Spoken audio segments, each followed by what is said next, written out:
Hello और welcome सबको। मेरा नमस्कार और बहुत सारा प्यार। आज हम आप लोगों के साथ आए हैं 35 golden rules of subject verb agreement. दोस्तों बता दूं कि सब्जेक्ट वर्ब अग्रीमेंट एक ऐसा टॉपिक है जिससे सबसे ज्यादा क्वेश्चंस कॉम्पिटिटिव एग्जामिनेशन में पूछे जाते हैं। बहुत सारे मैंने वीडियोस देखे हैं, बहुत सारे कमेंट्स भी देखे हैं, लेकिन ज्यादातर स्टूडेंट्स का ये डाउट्स रहता है कि सब्जेक्ट वर्ब अग्रीमेंट का कॉन्सेप्ट क्यों नहीं आप डील कर रहे। तो देखिए, क्वेश्चंस तो हम करेंगे, इसके बाद हम लोग सिर्फ क्वेश्चनों का सिलसिला चलेगा, लेकिन आज सब्जेक्ट वर्ब अग्रीमेंट जो है वो वन गो में कंप्लीट करेंगे। वन शॉट में हम लोग देखेंगे सारे रूल्स को। तो welcome to my channel English का बुखार। और अगर आपने चैनल को सब्सक्राइब नहीं किया है तो प्लीज सब्सक्राइब करिए। इससे हमें काफी ज्यादा इंथुजियाज्म और काफी उत्साह और उत्तेजना मिलती है आप लोगों के लिए वीडियो लाने में। तो चलिए हम शुरू करते हैं 35 golden rules of subject verb agreement. चलिए अब देखते हैं सबसे पहले सब्जेक्ट वर्ब अग्रीमेंट होता क्या है। Subject verb agreement is a grammatical rule that states the verb in a sentence must match the subject in number. Singular subject takes singular verb and plural subjects take plural verb. तो यहां पर क्या है ना, subject verb agreement को अगर बहुत ही simple भाषा में समझे तो सब्जेक्ट और वर्ब के बीच में एक अग्रीमेंट है। जैसे हम लोगों के बीच में एक एक एक लड़का और लड़की या फिर एक पुरुष और स्त्री के बीच में शादी होती है, तो शादी भी एक तरह का अग्रीमेंट है दोस्तों, भूलिएगा मत। क्योंकि अगर आप इनके नियमों का उल्लंघन कीजिएगा तो बहुत ही दुखद परिणाम भुगतना पड़ सकता है। उसी तरीके से वो कुछ एजम्पशंस, कुछ रूल्स पर बेस्ड होते हैं। उसी तरह से जो सब्जेक्ट और वर्ब का जो मेल होता है, मिलन होता है, वो भी कुछ रूल्स पर आधारित है और उन्हीं रूल्स को हम सब्जेक्ट वर्ब अग्रीमेंट रूल्स कहते हैं।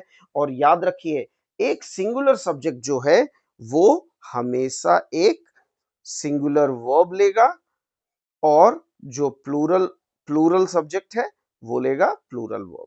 चलिए rule number 1, a singular subject takes a singular verb. अब देखिए यहां पे सब्जेक्ट हमारा क्या है, शी। सी जो है वो सब्जेक्ट है और यहाँ पे राइट्स, राइट्स जो है वो मेरा वर्ब है और वर्ब जो है मेरा सिंगुलर है। तो यहाँ बोल सकते हैं सिंगुलर सब्जेक्ट सिंगुलर वर्ब को लेता है। लेकिन अब बोलिएगा कि हमने तो सुना था कि सब्जेक्ट सिंगुलर और प्लूरल होता है, लेकिन क्या वर्ब भी सिंगुलर प्लूरल होता है? तो जी हाँ दोस्तों, मैं बता दूं आपको कि वर्ब भी सिंगुलर और प्लूरल होता है। अब देखिएगा, एक छोटा सा मैं एग्जांपल देता हूं जिससे आपका डाउट्स क्लियर हो जाएगा। बहुत सारे दोस्तों को, बहुत सारे मित्रों को ये डाउट्स होता है, इवन टीचर्स को भी डाउट होते हैं। अब मैं चलिए आपको बहुत ही क्लियर और सिंपल कॉन्सेप्ट में बताता हूं। देखिए जैसे बॉय, बॉय मेरा क्या है, नाउन, ठीक है। तो हमारे सब्जेक्ट में या तो होता है नाउन या फिर प्रोनाउन। तो उसी तरह से जो बॉय है वो मेरा सिंगुलर है। अगर हम इसको प्लूरल करना होगा तो हम क्या लिखेंगे, बॉयज, राइट।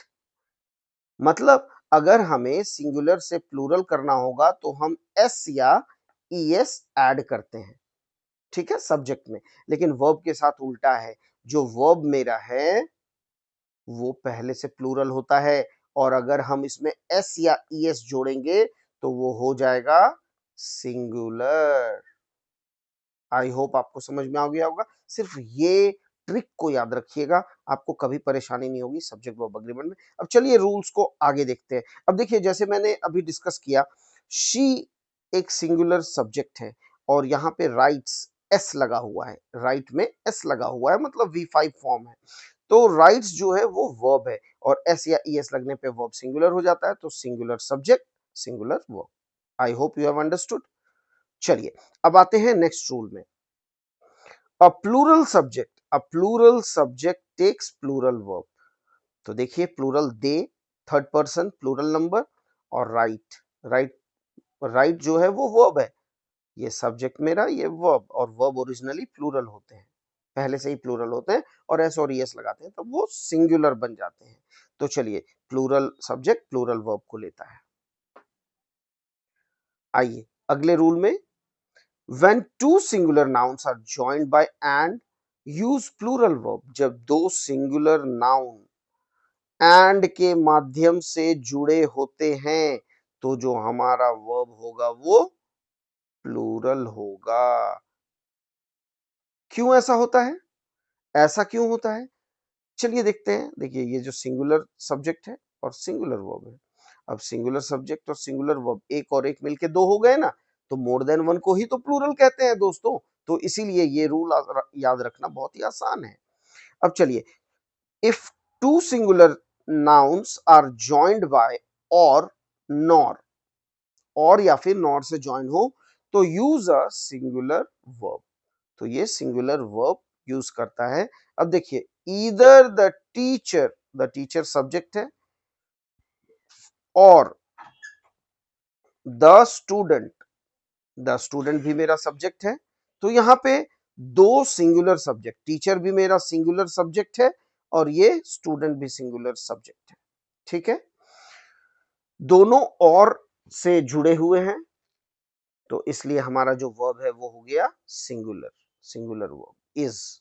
ठीक है, अब आइए next, when a singular and a plural subject are joined by or nor, the verb agrees with the subject closer to it. जो सब्जेक्ट वर्ब के नजदीक हो उसी से वो अग्री होता है, उसी का वो नंबर और पर्सन को लेता है। ठीक है, अब देखिए यहां, ईदर द प्लेयर्स, प्लेयर्स क्या है? प्लूरल। और द कोच, कोच क्या है? सिंगुलर। ठीक है, इज रेस्पॉन्सिबल। तो देखिए यहां पर ईदर द प्लेयर्स और द कोच इज रेस्पॉन्सिबल। तो अगर हम देखें तो प्लेयर्स मेरा प्लूरल है और द कोच जो है वो सिंगुलर है, लेकिन जो नजदीकी है, जो वर्ब मेरा है वो है इज। ठीक है, इज मेरा वर्ब है। तो वर्ब के नजदीक कौन है? कोच। कोच सिंगुलर है इसलिए हमने सिंगुलर वर्ब भी लिया है। क्लियर है? Next, indefinite pronouns. Indefinite pronouns like everyone, someone, each, every take a singular verb. indefinite pronouns जो होते हैं वो हमेशा singular verb लेते हैं दोस्तों, ये हमेशा याद रखिएगा। क्योंकि जो indefinite होता है ना, वो कभी भी किसी डेफिनेट नंबर को डिफाइन नहीं करता है, वो किसी भी उक्त खास नंबर के बारे में बोध नहीं कराता है, इसीलिए उसे हम सिंगुलर ट्रीट करते हैं। आइए नेक्स्ट, हमारा collective nouns usually take a singular verb. Usually पर ध्यान दीजिएगा, कलेक्टिव नाउन्स जो हैं वो usually take a singular verb, अधिकांश वो सिंगुलर वर्ब लेते हैं। जैसे the team wins every match, तो टीम जो है वो सिंगुलर ट्रीट कर रहे हैं और विंस जो है वो मेरा सिंगुलर वर्ब है। ठीक है, तो टीम्स जो है वो सिंगुलर सब्जेक्ट है और ये सिंगुलर वर्ब से अग्री हो रहा है, तो ये हमेशा सिंगुलर वर्ब लेगा। लेकिन यहाँ पे केसेस ये भी आते हैं कि जब कलेक्टिव नाउन अलग डायरेक्शन में यूज हो और एक साथ कलेक्टिवली नहीं यूज हो, तब वो प्लूरल वर्ब भी लेते हैं। जैसे मैं आपको एक एग्जांपल बताता हूं, the jury are divided in their opinion. अब जूरी का मतलब हो गया कलेक्टिव नाउन, पैनल ऑफ जजेस, जजेस के ग्रुप। वो लोग एक किसी ओपिनियन पे, किसी एक फैसले पे नहीं है, मतलब उनका फैसला बटा हुआ है, इसलिए हम उनको प्लूरल लिए। अब हमको लगता है आप सबों को समझ में आ गया होगा। चलिए अब रूल नंबर 8 में आते हैं। Title of the books, movies etcetera take singular verb even if they look plural. क्यों ना वो प्लूरल दिखे पर उनका अर्थ सिंगुलर होता है, क्योंकि वो जो नाम है वो किसी एक वस्तु का है, या एक बुक का है, एक मूवी का है, या फिर किसी एक टीवी प्रोग्राम का है। ठीक है, तो द क्रॉनिकल्स ऑफ नानिया is a famous book series. आइए नंबर 9,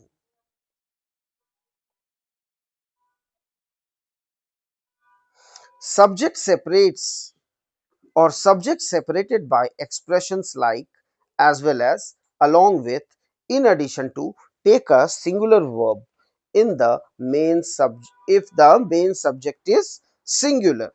अब देखिए यहां पर ये जो रूल है इसमें थोड़ा सा हम बदलाव लाते हैं। The teacher along with the students is going on a trip। अब देखिए द टीचर क्या है, सिंगुलर सब्जेक्ट, along with, ये along with से जुड़ा हुआ है। द स्टूडेंट्स जो मेरा है वो प्लूरल सब्जेक्ट है, लेकिन ये जो वर्ब है हमारा वो ले रहा है सिंगुलर, वो according to the first subject ले रहा है। तो यही रूल है दोस्तों, यहां पर जब भी दो subjects as well as along with, in addition to, और ऐसे कई एक्सप्रेशंस के साथ जब दो सब्जेक्ट जुड़े होते हैं तब आप गौर कीजिएगा कि वो पहले सब्जेक्ट के साथ अग्री करेगा। जैसे example, the teacher along with the students is going on a trip. अगर इसको हम उल्टा लिख दे, the students along with the teacher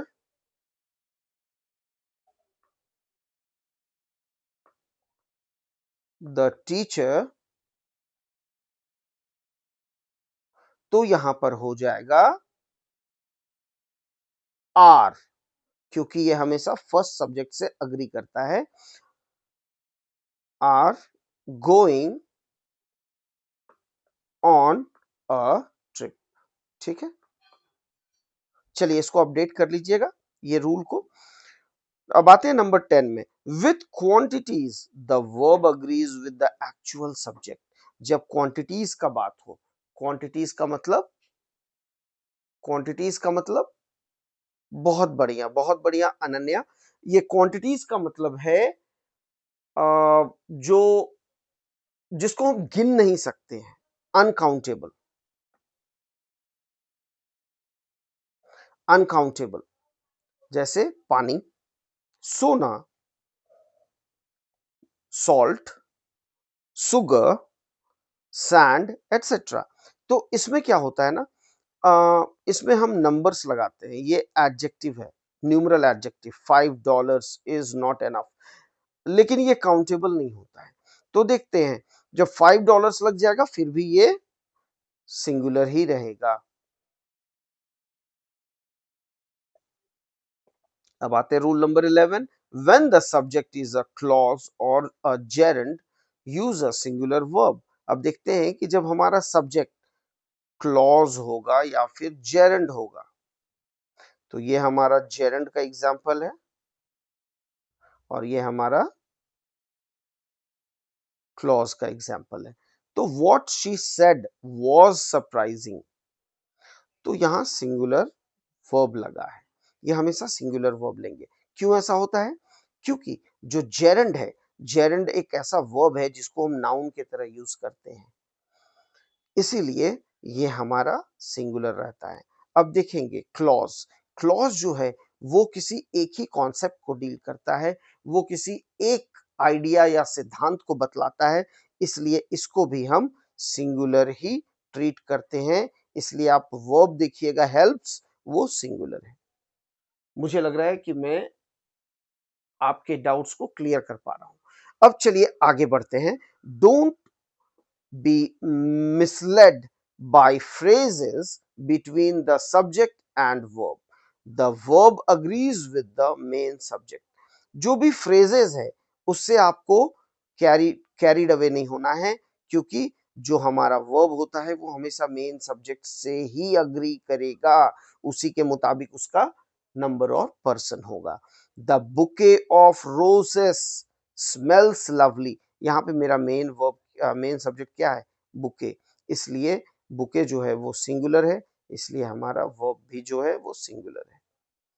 I hope आपका डाउट्स क्लियर है। चलिए अब आगे बढ़ते हैं। There or here, there or here at the beginning of the sentence never determines the verb. ये कभी भी verb को determine नहीं करते हैं।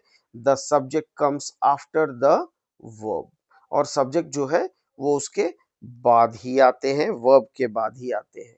जैसे मान लेते हैं there और ये here, दोनों एग्जाम्पल लिया हुआ है। तो there are, तो are जो है वो there के हिसाब से नहीं है, बल्कि मेनी ऑप्शंस के हिसाब से है। मेनी ऑप्शंस अपने आप में प्लूरल है, इसलिए जो वर्ब है वो भी प्लूरल है। ये मेरा सब्जेक्ट। अब हियर, हियर जो है वो इज, इज जो है वो मेरा सिंगुलर वर्ब है, क्योंकि मेरा जो सब्जेक्ट है वो सिंगुलर है, योर बुक। ठीक है। Expressions like the number of take singular verb while a number of take plural verb. यहां देखिएगा द नंबर ऑफ और अ नंबर ऑफ, दोनों में अंतर क्या है दोस्तों? ये द और अ का नंबर है। यहां पे गौर कीजिएगा, क्योंकि द जो है हम यूज करते हैं डेफिनिट आर्टिकल में। डेफिनिट आर्टिकल, डेफिनिट आर्टिकल जो है वो मेरा फिक्स्ड नंबर होता है, वो फिक्स्ड होता है। और मेरा जो इनडेफिनिट आर्टिकल ए है, ए, इनडेफिनिट, इनडेफिनिट आर्टिकल जो मेरा ए है वो फिक्स्ड नहीं होता है। They are subject to change, वो बढ़ता घटता है, इसलिए हम इनडेफिनिट आर्टिकल के साथ आर लगाते हैं, जबकि डेफिनिट आर्टिकल के साथ इज लगाते हैं। आगे बढ़ते हैं। Number 15, in one of the plural noun who construction the verb after who is plural, जो वर्ब होता है who के बाद वो प्लूरल होगा इस कंस्ट्रक्शन में, वन ऑफ के बाद। she is one of the plural, plural noun के बारे में बात किया तो plural noun students. who work hard, तो ये मेरा प्लूरल है, वर्ब मेरा प्लूरल है। when the subject is a fraction or percentage, the verb agrees with the noun it refers to। तो जब भी हमारा जो सब्जेक्ट होगा वो फ्रैक्शन में होगा या फिर परसेंटेज में होगा, तो हमारा वर्ब जो है वो अग्री करता है according to the noun. Half of the cake has been eaten, तो मेरा हैज जो है वो क्या है? वर्ब। तो हाफ ऑफ द केक, तो हाफ ऑफ द केक जो है वो बता रहा है कि एक ही केक का आधा हिस्सा। दैट इज वाई हमारा जो वर्ब है वो सिंगुलर है। अब आते हैं हम दूसरे नंबर के रूल पर, number 17, with none use a singular or plural verb depending on the context. अब जो नन के साथ है, नन, अगर हम नन लगा होता है सेंटेंस के पहले, तो हमारा जो सब्जेक्ट का जो नंबर है वो सिंगुलर या प्लूरल उसके भाव से होगा, उसके कॉन्टेक्स्ट से होगा। अब देखते हैं वो कैसे होता है। None of the information is singular, is correct, तो इसको हम सिंगुलर किए क्योंकि इंफॉर्मेशन मेरा अनकाउंटेबल है, इसलिए मेरा वर्ब जो है वो सिंगुलर है। अनकाउंटेबल को हमेशा सिंगुलर ट्रीट करते हैं, ये आपने पढ़ा होगा। None of the students, none of the students, अब देखिए स्टूडेंट्स तो काउंटेबल है और ये प्लूरल भी है, इसलिए हम यहाँ वर्ब को प्लूरल लिए हैं। आइए अगले रूल में। When the subject is a relative pronoun, relative pronoun who which that the verb agrees with the antecedent the noun it refers to। आपको पता है रिलेटिव प्रोनाउन, रिलेटिव प्रोनाउन के बाद हमारा नाउन आता है जो सब्जेक्ट आता है ना। जैसे द टीम दैट विंस, देखिए द टीम जो है वो सब्जेक्ट है, दैट विंस, तो दैट जो है वो मेरा रिलेटिव प्रोनाउन है और विंस जो है वो वर्ब है। तो यहाँ पे बोला गया है कि the subject, when the subject is a relative pronoun, जब मेरा सब्जेक्ट रिलेटिव प्रोनाउन होता है तो हम क्या करते हैं, the verb agrees with the antecedent the noun it refers, तो जो नाउन को ये रेफर करता है उसके हिसाब से हमारा वर्ब होता है। ठीक है, the team that wins the match will get a prize. यहाँ टीम जो है इज सिंगुलर, यहाँ टीम जो है वो सिंगुलर है, दैट इज वाई वर्ब भी मेरा सिंगुलर होगा। आइए नेक्स्ट रूल में, with nouns that are always plural, जैसे कुछ नाउन्स ऐसे होते हैं जो हमेशा प्लूरल होते हैं, scissors, pants, belongs, tongs, binoculars, goggles, spectacles, shoes etcetera. ये कुछ और जो थे वो यहाँ पर नहीं इंक्लूडेड है तो मैंने बता दिया आपको। देखिए the scissors are on the table, तो इसको हम प्लूरल ट्रीट करते हैं और ये प्लूरल ही रहता है। माई पैंट्स नीड वॉशिंग, सो यहाँ नीड जो है वो प्लूरल वर्ब है। अब आइए नेक्स्ट रूल में, when the subject is a number of, when the subject is a number of, the verb is plural. जब हमारा सब्जेक्ट अ नंबर ऑफ होगा द वर्ब जो है वो प्लूरल होगा, but when it's the number of the verb होगा singular. तो देखिए फिर वही डेफिनिट और इनडेफिनिट, इनडेफिनिट आर्टिकल और डेफिनिट आर्टिकल वाला फंडा है जो हमने इससे पहले पढ़ा था। चलिए आगे बढ़ते हैं। When the subject is each or every, it takes a singular noun, इसलिए होता है क्योंकि each और every जो है वो डिस्ट्रीब्यूटिव के अंदर आता है। डिस्ट्रीब्यूटिव या तो डिस्ट्रीब्यूटिव प्रोनाउन होगा या फिर डिस्ट्रीब्यूटिव एडजेक्टिव होगा। तो डिस्ट्रीब्यूटिव जो है, distributive itself means dealing with a single person और थिंग। देखिए each of the students is responsible for their work, तो क्या होता है, ईच लगा हुआ है, इसका मतलब एक सिंगल, हर एक, प्रति स्टूडेंट, प्रति व्यक्ति, हर एक स्टूडेंट से डील करता है और इसलिए इसको हम लोग सिंगुलर ट्रीट करते हैं। उसी तरह से every book on the shelf has its own story. When a compound subject is joined by, compound subject का मतलब सब्जेक्ट जिसमें एक से ज्यादा शब्द हो, उनको हम कंपाउंड सब्जेक्ट कहते हैं। तो जो कंपाउंड सब्जेक्ट है, either or, neither nor, the verb agrees with the subject closest to it, तो जो वर्ब हमारा अग्री करेगा वो सब्जेक्ट के जो नजदीक वाले, जो वर्ब के जो नजदीक वाले सब्जेक्ट हैं उससे अग्री करता है। दोस्तों देखिए जैसे ईदर द टीचर और द स्टूडेंट्स, तो द स्टूडेंट्स प्लूरल है और द टीचर सिंगुलर है। अब देखिएगा ये भी प्लूरल होगा, देखिए वर्ब भी हमारा प्लूरल है। देखिए आर है ना, आर मेरा प्लूरल वर्ब प्रेजेंट टेंस में, तो ये प्लूरल हो गया। ठीक है, उसी तरह से the neither the manager nor the employees, अब देखिए यहाँ पर नजदीकी कौन है, वर्ब मेरा आर है और आर के नजदीक कौन है, the employees, the employees plural है इसलिए मेरा वर्ब भी प्लूरल हो रहा है।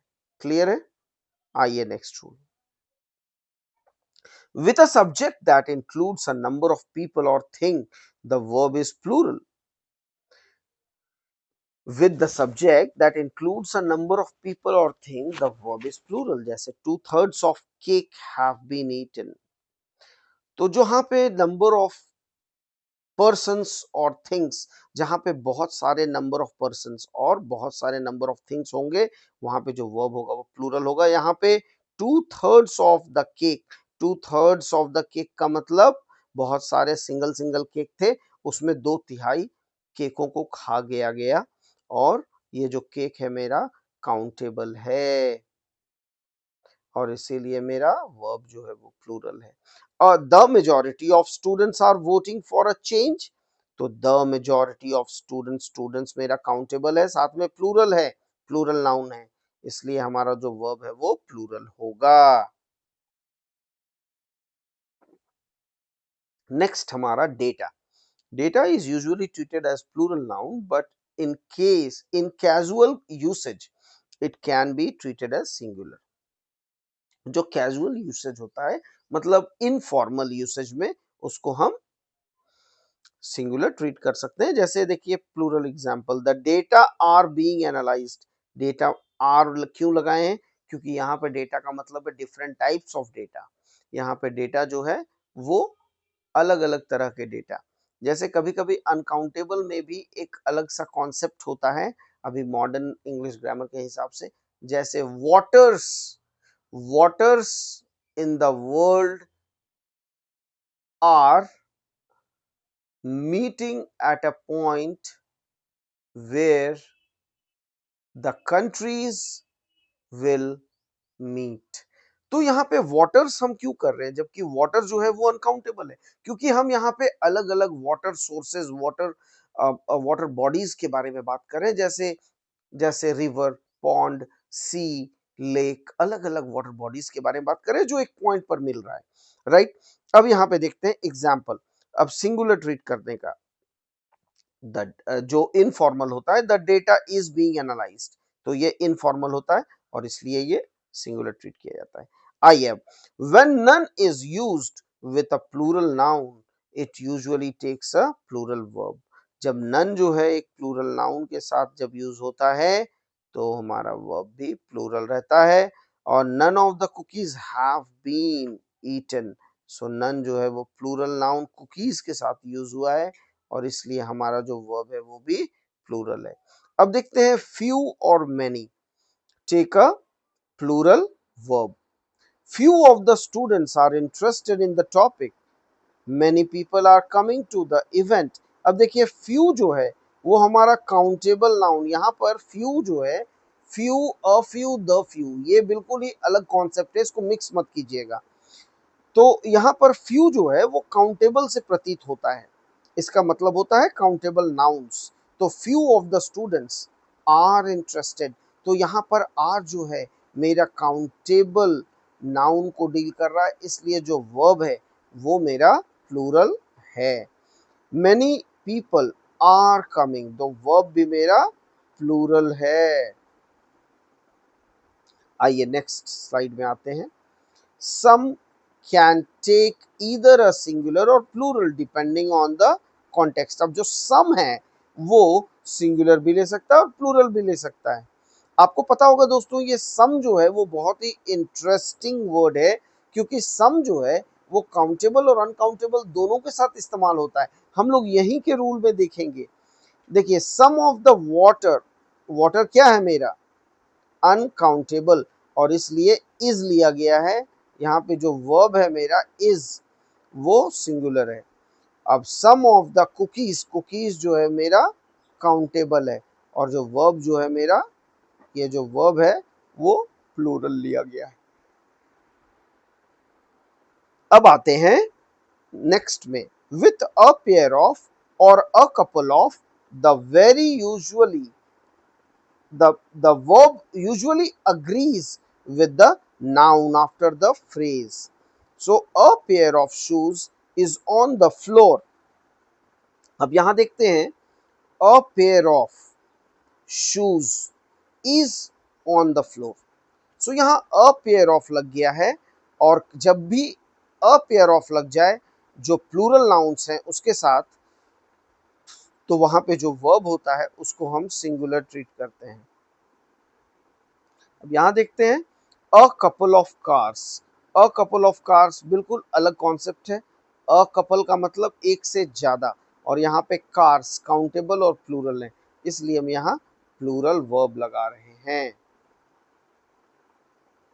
The majority of, the bulk of and similar phrases generally take a singular verb when referring to a singular noun. अब एग्जांपल देखते हैं। The majority of information is accurate, तो इनको हम सिंगुलर ही ट्रीट करते हैं। The bulk of the data has been collected. बहुत ही बढ़िया शिवम, आप इसी तरह से आंसर देते रहिए। चलिए अब नेक्स्ट आते हैं। Neither and either are singular when used alone but can be plural in certain context when they refer to two or more. अब नीदर और ईदर वो डिपेंड करता है कि उनका कॉन्टेक्स्ट क्या है। वो सिंगुलर कॉन्टेक्स्ट होगा तो सिंगुलर वर्ब होगा और अगर प्लूरल कॉन्टेक्स्ट होगा तो प्लूरल। चलिए दोनों कॉन्टेक्स्ट में एक बार देख लेते हैं। सिंगुलर में neither of the answers is correct. अब either of the two dresses is fine, ये हमेशा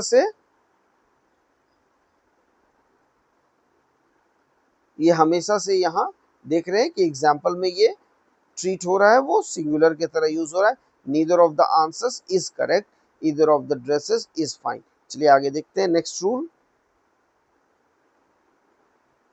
when the subject is a time, distance, ध्यान दीजिएगा, time, distance, amount considered as a whole, it takes a singular verb, ये हमेशा singular verb लेगा। आप याद कर रहे होंगे अपने नाउन, जो हिंदी में आपने बचपन में नाउन पढ़ा होगा, वो कॉन्सेप्ट था परिमाणवाचक। जो परिमाणवाचक संज्ञा था वो मेजरमेंट का काम करता था, as a unit of measurement. तो यहाँ पर ये टाइम जो है वो यूनिट ऑफ मेजरमेंट के साथ होगा यूज, और distance unit of measurement, amount unit of measurement जो है रुपीस, और इसलिए वो हमेशा सिंगुलर वर्ब को ही लेगा। जैसे 5 miles is too far to walk, $10 is not enough to buy that book। अब next rule, with the phrase a number of, the verb is plural, with the number of, the verb is singular। हम लोगों ने इससे पहले deal किया था, उसमें आप जाकर के देख सकते हैं कि इसमें क्या कॉन्सेप्ट है। यहाँ पे फिर से अ नंबर ऑफ और द नंबर ऑफ का, या बिल्कुल बिल्कुल सही, अ नंबर ऑफ और द नंबर ऑफ का चक्कर है, जिसमें वर्ब्स हमारे सिंगुलर और प्लूरल होते हैं। When the subject consists of a group of nouns joined by and but considered as a single unit, uses a singular verb। जैसे कोई ऐसे नाउन जो and से तो दो सब्जेक्ट को जोड़ रहे हैं, लेकिन वो सिंगल आइडिया को रेफर कर रहे हैं या फिर किसी सिंगल वस्तु पे फोकस कर रहे हैं, उसमें हम जो मेरा वर्ब होगा वो सिंगुलर ही होगा। जैसे peanut butter and jelly is my favourite sandwich. So जो सैंडविच है उसमें पीनट बटर और जेली दोनों डलाता है, और इसलिए ये दोनों एक ही डिश का कॉन्सेप्ट है।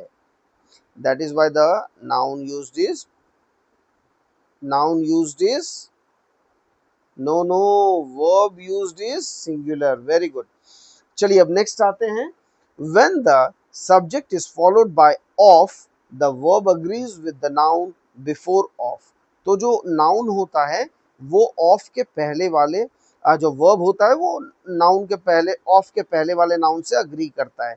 अब देखिए इस जो है वो मेरा वर्ब है। अब क्या होता है, यहाँ ऑफ के पहले मेरा कौन सा नाउन आया, the teacher. The teacher singular है या प्लूरल दोस्तों, सिंगुलर, बिल्कुल बिल्कुल सही। अब जो है ये सिंगुलर मेरा वर्ब भी है क्योंकि मेरा नाउन सिंगुलर है। अब देखिए द बुक्स ऑफ, तो ऑफ के पहले मेरा द बुक्स सिंगुलर है या प्लूरल, प्लूरल है, इसलिए मेरा आर वर्ब भी जो है वो प्लूरल है। आइए अब अंतिम और आखिरी क्वेश्चन में, आखिरी जो हमारा रूल है उसमें, the sentence that begin with their और here, the subject follows the verb, the verb agrees with the subject। तो जब भी हमारा सेंटेंस शुरू होता है देयर या फिर हियर से, तो जो हमारा वर्ब होता है वो सब्जेक्ट से अग्री करेगा, जो उसको फॉलो करता है, जो उसके बाद आता है। जैसे here are the keys you were looking for, so the keys plural है, इसलिए मेरा वर्ब जो है वो भी प्लूरल होगा, और द कीज भी मेरा प्लूरल है। उसी तरह से द बुक्स जो है वो सिंगुलर होगा क्योंकि मेरा वर्ब जो है वो भी सिंगुलर है। चलिए दोस्तों, तो आज हम लोग इतना ही रहने देते हैं, और मुझे लगता है कि आप सभी लोगों का मैंने कुछ ना कुछ डाउट्स क्लियर किया ही होगा। तो चलिए फिर मिलते हैं हम अपने नेक्स्ट वीडियो में, और हमें उत्साहित करने के लिए please please please please like और सब्सक्राइब करना ना भूलें। तो चलिए इसी के साथ हम फिर विदा लेते हैं। शुक्रिया, नमस्कार, सब्बा खैर, और फिर मिलते हैं। तब तक के लिए अपना ध्यान रखिए, ख्याल रखिए और मजे में रहिए। Take care, bye bye.